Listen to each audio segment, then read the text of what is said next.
حضرت عبداللہ بن جعفر نے آپ کو خط لکھا اور آپ نے عرض کی کہ آپ وہاں تشریف نہ لے کے جائیں، وہ بے وفا لوگ ہیں اور وہ بے وفائی کریں گے آپ کے ساتھ۔ لیکن آپ نے ان کو جواب الخط لکھا اور آپ نے فرمایا انی رأیت رؤیا، کہ بے شک میں نے ایک خواب دیکھا ہے، اور خواب میں میں نے نبی مکرم صلی اللہ علیہ وآلہ وسلم کی زیارت کی ہے۔ وَأَمَرَنِي بِأَمْرٍ، اور آپ صلی اللہ علیہ وآلہ وسلم نے میرے ذمہ ایک کام لگایا ہے۔ وَلَسْتُ بِمُخْبِرِ بِهَا، ہم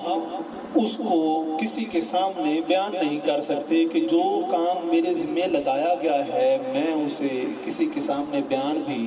نہیں کر سکتا سوائے اس کے کہ میں اسے پورا نہ کر لوں، اسے پایہ تکمیل تک نہ پہنچا دوں۔ اب یہ جو راز کی بات تھی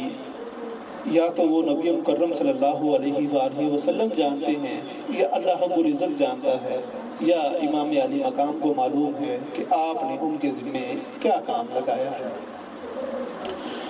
رومی فرماتے ہیں کہ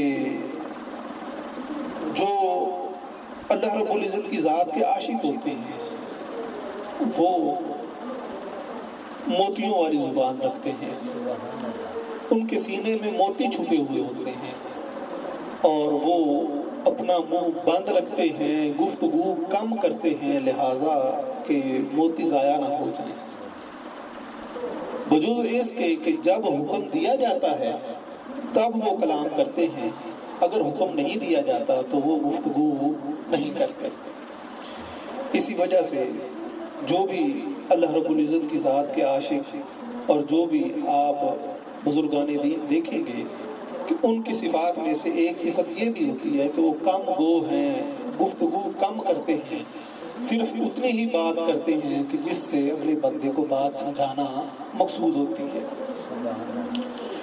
اب نبی مکرم صلی اللہ علیہ وآلہ وسلم نے جو کام ذمہ لگایا آپ اس کو پایہ تکمیل تک پہنچانے کے لیے وہاں پہ تشریف لے کے گئے۔ وہاں پہ جا کے آپ نے خطبہ ارشاد فرمایا اور اس میں دنیا کی بے ثباتی کو تمام لوگوں کے سامنے رکھا۔ آپ نے فرمایا ان اللہ تعالی خلق الدنیا للبلاء، کہ بے شک اللہ رب العزت نے دنیا کو تخلیق ہی آزمائش کے لیے کیا ہے، کہ یہ جو کائنات بنائی گئی ہے یہ آزمائش کا گھر ہے، یہاں پہ ہر بندے کو آزمایا جانا ہے۔ وَخَلَقَ أَهْلُهَا لِلْفَنَاءِ،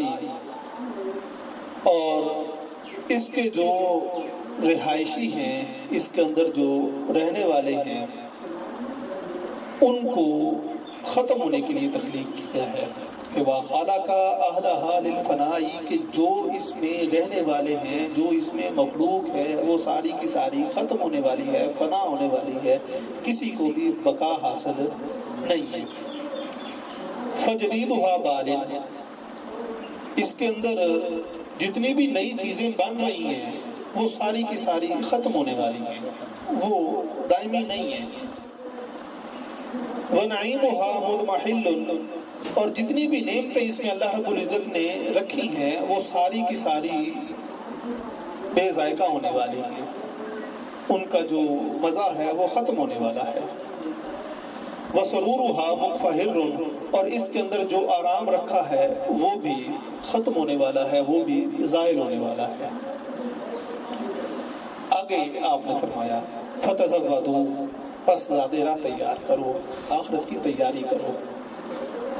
وہ زادِ راہ کیا ہے؟ آپ نے فرمایا کہ بہترین زادِ راہ جو ہے وہ تقوی ہے، تاکہ تم فلاح پا جاؤ۔ تقوی اختیار کرو گے تو فلاح پا جاؤ گے۔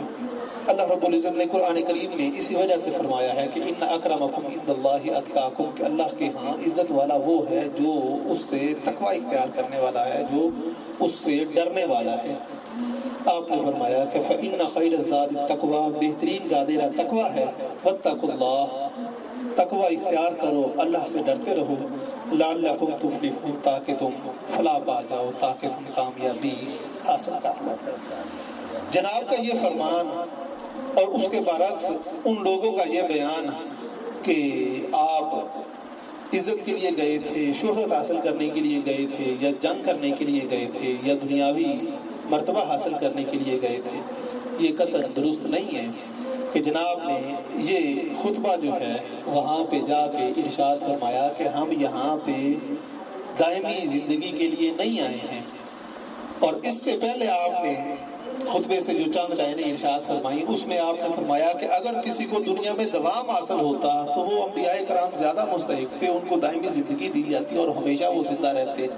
لیکن اس کائنات میں کسی کو بھی دوام حاصل نہیں ہے، سبھی نے جانا ہے، لیکن جو بندہ اللہ رب العزت کی رضا کے اوپر راضی ہو کے جائے گا، اللہ رب العزت اس پہ مہربانی فرمائے گا، اور جو بندہ آگے سے ہیلے بہانے کرتا رہے گا وہ اتنی زیادہ آزمائشوں میں زیادہ پڑتا چلا جائے گا۔